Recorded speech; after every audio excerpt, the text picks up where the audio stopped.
মূল আকর্ষণ মধ্যমণি, যার জন্য আজকে আমরা হঠাৎ করে এই আয়োজনটি করছি।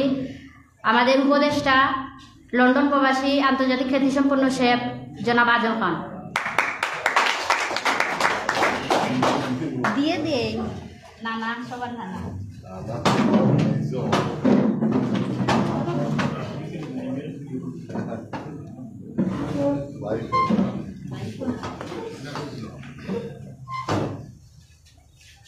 আসসালামু আলাইকুম। এখানে যেরই আসুন, আমি কিন্তু বক্তাও না, রাজনীতিবিদও না। আমরা লন্ডন গিয়ে ভাত রাঁধছি আর খাইছি, একটু যাই হোক ভুল হইব, আপনারা জ করবা। এখন যেটা হয়েছে আয়সার লগে যে তারা সৎ পথের প্রতীকরা যে একটা জ করছে 2022 সালও যেসব বন্যা হয়েছে, বন্যা হওয়ার বাদে আমার বাড়ি গেছে গিয়ে আগেও পানির তোলে, মানে 7 দিন যোগাযোগ নাই, একেবারে বিচ্ছিন্ন।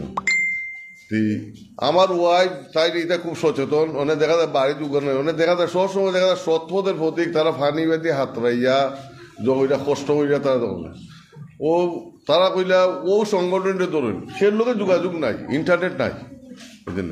ও আমরা আলাপ করলাম তার লোকে, আমার ওয়াইফেও তার লোকে আলাপ করতেন, আয়সা এর বাদে খাকুলি লিসা এর লোকে। তারা কইলে ভাই একটু ফানি নামছে, তে কাম কিছু ওষুধ বিতরণ করুন। 2060 সালে যে সময় সিলেট যেটা বড় বন্যা হয়েছিল, ওই সময় আমি নতুন একটা বাসা বানাইছিলাম, আমার বাসা গেছিল ফানির তোলে।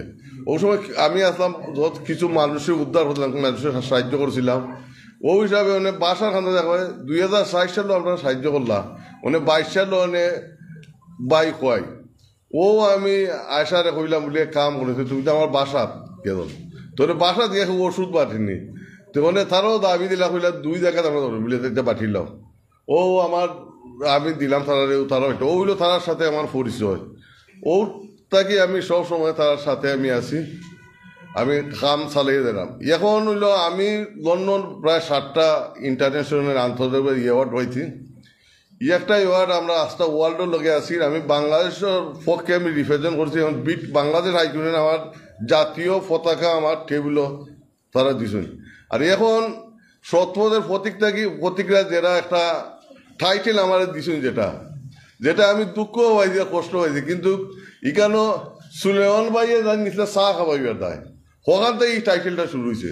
অনেক দিন সকলে নানা নানা কই, তো আমি দেখা তারা বাই বাই কইলে না, আমি ওরা স্পিড সুলেমান ভাই চা খাবাইয়া লাক্ষতলা, কিন্তু লাক্ষতলা ঠিকানা না, আমার জীবনেও আমি গেছি না। এটা এত সুন্দর একটা জায়গা। আর দেখলাম গতদিন চশমা মারা দেয়, আমার বোন লিসা আর কাকুলি, তারা মূল হসপিটালের নামটা কিনা আলারাম গেছি। অনেক টিকিট বলে লোয়া লাগে সামনে গেছি, বাদে অনেক দেখি 2জনে উঠতে হয় নানা হইয়া সালাম করে। তা আমি আমার কাকুলির কইলাম, লিসারে কইলাম, এরা নানা ছিল কিলা, বুঝলি। তারা কাউন্টার দিয়ে উঠে আইয়া আমার লগে হাত মিলাইছে, আইয়া তারা জো করছেন।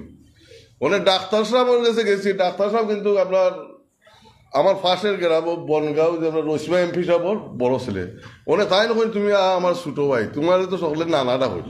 আমি কইলাম ভাই সাহেব না, আপনার আপনি চিনেন গিলা, কই চিন্তায় না, তারা যে আলাপ সালাপ করে এখন দেখা যায় বাংলাদেশের যে বড় সার্টিফিকেট, এর চেয়ে বড় সার্টিফিকেট আজকে সৎপথের প্রতিক্রিয়া তারা আমার দিছে, এর লাগি তো আমার খাওয়ার কিছু নাই।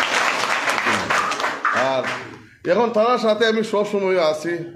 এখন যে কোনো সময় আমি তো সবসময় যোগাযোগ করলে, বা আমার ওয়াইফেও তারা তাই খুব তারা মায়া করেন বা ধরেন, আমি আসি সবসময় থাকবো ইনশাল্লাহ। তো দোয়া করেন যেন আমার তাই। আসসালামু আলাইকুম।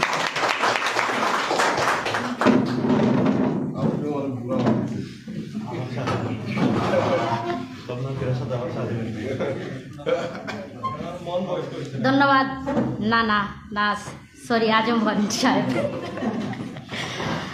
নানারে তো নানাই হইতাম, নানা হইলে একটা আলাদা মায়া ভালোবাসা। ধন্যবাদ।